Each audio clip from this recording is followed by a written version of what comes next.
Welcome, fight fans, to the Pugilist Place. I'm Lawrence Mejia. Today, we are so very lucky to be here with former world title challenger Ruben Villa, who will be making his much anticipated return to the ring on April 15th in Ontario, California at the DoubleTree Hotel. Ruben, how are you? Pretty good, man. Thanks for having me. Absolutely, and thank you for being here. In doing some research for this interview, I learned that you were one of 5 children, but you have 4 sisters. What was it like growing up with 4 sisters? Not too bad, man. I'm the second oldest.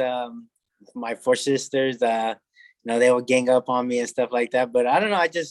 I get along with girls more. So I feel like, just having those 4 sisters really helped me. And yeah, I mean, they're all part of my team too. So we're all just one big boxing family. And you said you're the second oldest?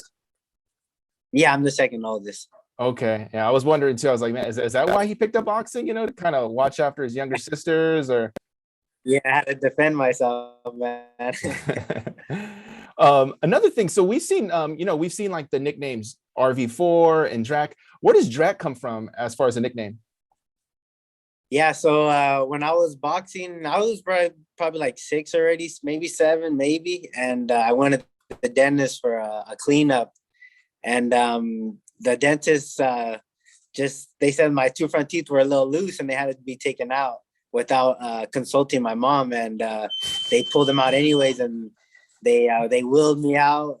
I'm all crying. I'm all, my mouth's all in pain. And my mom just starts yelling at them, like, what'd you do to my son? Like, you didn't get no consent from me. And so I end up going back to the gym that Monday, and my 2 missing teeth they're missing. So I just have the little fangs right here on the side. And they just ended up started calling me Dracula.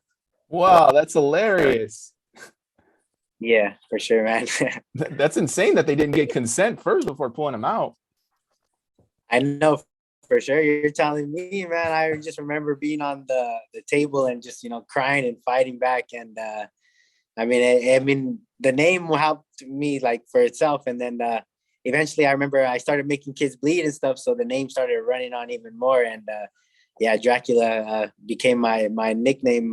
When I would go to tournaments and stuff, most people didn't even know my name was Ruben. They would just call me Drac or Dracula. So yeah. Right. And it is fitting for boxing, right? Out for that blood. Yeah, for sure. And I like it too because there's no other boxers named Dracula. So it fits pretty good. Very original. So it'll be when you return to the ring, it'll be close to a year and a half since your last bout against Emmanuel Navarette. And that was a fight where, you were knocked down twice, but you weren't outclassed. You made a good account of yourself. It was a close, unanimous decision. And so my first question to you is, why did you need so much time before finally returning to the ring after that fight? It wasn't really up to me. I wanted to be back in the ring as soon as I could. I took a month off after the fight and I was already back in the gym and already being active. Just because of boxing politics, how it is. And, like I said, it wasn't my choice to be out this long. I've been trying to get back in the ring and just like I said, just the boxing politics of it. Does it feel like it must feel like a lifetime for you to be out that long? Yeah, for sure it was. This is probably the longest I've ever been out of the ring, amateurs and professionals. Although I've been in the gym, like I said, my team's been able to keep me in the gym and keep me active. We've had a couple, maybe 4 or 5 where fight dates where we're like, oh yeah, you're gonna fight this day, and I'll be in training camp for 3 or 4 weeks, and they don't end up pulling through. And just finally able to reach these last 2 weeks of where I'm fighting, and the closer it gets, the more motivated I am because it's actually real this time. And you're a young man, and as you mentioned, you've been active. Is ring rust a consideration for you? Nah, not at all, man. Like I said, I've been helping other fighters get ready for their fights, and I've just been sparring for the last year and some change. Never really took any time off. Yeah, I'm not really concerned about ring rust. I'm just excited to get back to where I left off. Right. And, you have had a decorated amateur background. Your first 18 fights of your career, have you either won them by knockout or by nothing less than unanimous decision? When you were in that fight with Navarette, I want to know what was going through your mind when you were knocked down and facing true adversity for the first time in your career, your professional career. Yeah, for sure. I mean, I feel like just like you said, I found a lot of tough veterans or guys that really put me through adversity, and you know, I just felt like when I did get down, I was just, it's time to get up and adjust, and let's get back into this fight. And I was just, like I said, just stay true to my game plan and listening to my coaches. Another thing is I didn't panic, and that's probably how I made it through those two knockdowns. And you know, once I got up and started working and catching my rhythm, I started boxing really good. I had a few minor mistakes that we've been working on here for the last year and some change, and I feel like I learned a lot, and it's probably made me a better fighter. And I can't wait to show it on the 15th. And you know, the last fight, you made a great account of yourself. But what did it feel like when, because I'm sure in your mind actually, let me ask you this now. Do you feel like you won that fight?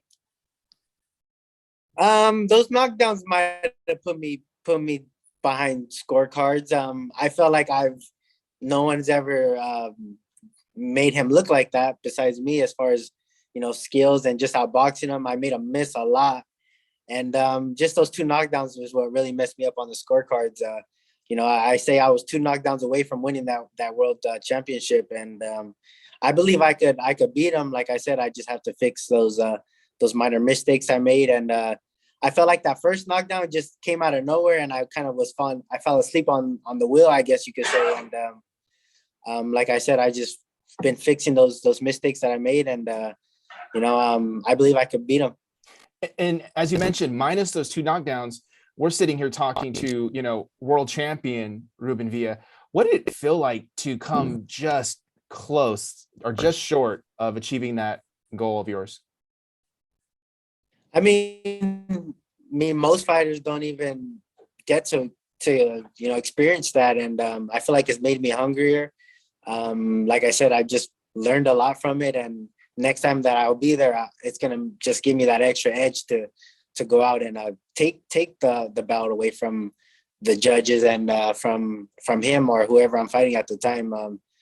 I would just say just being motivated and, you know, not giving up on my dream. I've been doing this since I was 5 years old, and I don't plan on stopping until I get that belt. Do you want a rematch with Navarette? Yeah, for sure. Hell yeah, I would like a rematch. Let me just regroup, get my career back on where it needs to be. I get a couple fights, and yeah, for sure, I would like a rematch with him. And you know, like, I think it'd be a different story if you were knocked out or if it was, you know, a one-sided beatdown, and that obviously was not what it was. Did you ever lose any bit of confidence, you know, in your invincibility or anything like that as a result of the fight? Not my confidence. Maybe a little frustrated when I did get knocked down. Like shit, man, I got to get up, and but not really my confidence. Like I said, I got up. I felt my rhythm started coming in, my boxing started coming in, and I started dominating the second half of that fight. And you know, if we do it again, I'll know what to do this time, and just be on my toes a little more. Right. And so that chapter is behind you. A new chapter is about to open up.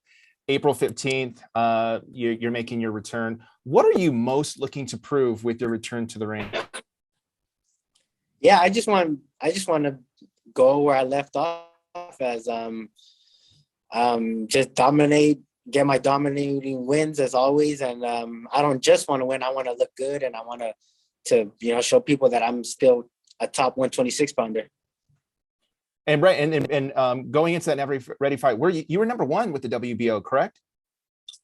I think I was number two. Magdaleno didn't take the fight, so I was up next on the list. And once we got the call, I was ready for it, and I was like, yeah, let's give it a shot, and yeah, let's make it happen. Right. So you were a top contender. Where do you think you reside now amongst the top 126 pounders in the division? Like I said, I'm still a top 126 pounder, although my inactivity probably messed me up as far as rankings and stuff, but I still believe I'm a top 126 pounder. And and I want to show it, and I want to, be more active this year, and hopefully get a good 2 or 3 fights, and hopefully beginning of next year or even at the end of this year, fight for another world title. Right. And that's why it'll be fascinating if you get back in there and mix it up, because you elevated your status with that fight. So, you mentioned the inactivity. And so it's going to be really interesting to see you get back in there, get your feet wet again, and reestablish yourself in the division. Is Sam Garcia your manager? No, he's one of my coaches, my boxing coaches. One of your coaches. Okay. So he's been on Twitter and talking about a potential fight between you and Mauricio Lara. Is that a fight that you would want to take? Yeah, I mean, why not? Like I said, just get my feet wet again and start fighting. Get a couple of, just a couple of fights in, and then start shooting for the best guys in the division. Like I said, I'm one of the top guys in my division, and I want to prove that. And I'm obviously willing to face anyone. I beat the most scariest guy in the division. No one wanted to fight him, and I took it anyways. And I didn't have to, but me and my team believe that I'm the best, and we had a chance to win that fight. You're right. And something that gave you a chance to win that fight was just your technical prowess. Like, anybody that knows you knows you're technically sound. You have a long amateur pedigree. And so for somebody as skilled as yourself, what are some of the things you're working on in the gym at the moment? I feel like just sharpening up my tools that I already have is already a big thing that I've always give my opponents a hard time with. But at the same time, just being aggressive in a smart way. So just being aggressive, but at the same time, not get hit or give the opportunity for them to catch me. And before you get back to that place in the division, you got Horacio Garcia staring you down on April 15th at the DoubleTree in Ontario. What do you know about Horacio, and how do you beat him? Yeah, I know he's a seasoned veteran. He's fought a lot of guys who are big now in boxing. He comes to fight and he comes to win, and that's kind of just who we're still looking for. I mean, he's, like I said, he's just a veteran coming to win, and I plan on just beating him with my skills. And if we see something in the middle or the later in the fight, we're coming to take him out if we can. He's never been stopped, so I'm not aiming to stop him, but I feel like my skills and just being me, opportunities will show itself. Yeah, and he looked really good in his last fight against Isaac Zarate. He had come back from a long absence, but he looked really, really sharp. Yeah, for sure. And I watched that fight a lot too. And I mean, he's coming to win, and we're going to win also. So, it should be a good fight. Last question before we get you out of here. You're a fighter that gets it. You have deep roots to the city of Salinas. You recently opened your own gym, and we saw you talking to many of the local youth there. Tell us all about your new venture with that gym. Yeah, so we had another gym. It was just a little bit more private, and I felt like my career at the time was more just important. Just wanted to focus on myself, but we did that, and now we're in the South Main of Salinas, so it's getting pretty busy. We've seen a lot of faces in here, a lot of kids in here, and it's a lot of work, but at the same time, it's just cool to see that people are still rooting for me, or people just want to come and check out the gym. And also just the kids itself, boxing kept me out of the streets and just kept me out of trouble. And I was always just too busy to be doing stuff that I shouldn't be. So just being in here for a couple hours out the day will get you tired, and, just send you home pretty tired. And, like I said, just seeing the kids and seeing all the people come in is pretty cool. And right. And does it, you're right that it keeps them out of doing negative things. Does it trip you out that, at such a young age, and now you're somebody in your city that young kids could look up to as a model to, do the right thing? And does that just blow your mind that you're not just somebody, you're somebody to look up to, you're somebody's hero?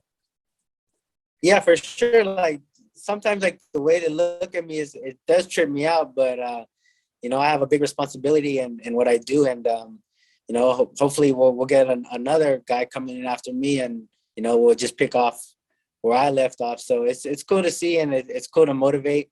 And it also motivates me to do my job and to work harder, knowing I got kids and young teenagers looking up to me. And it's just another motivation on my back to do better and then, to look good in these fights coming up.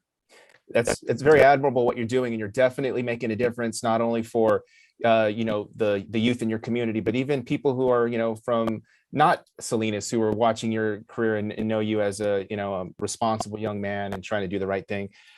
Ruben, I want to thank you so much for your time. Again, you'll be back in the ring on April 15th, DoubleTree, Ontario, the much anticipated return of Drac.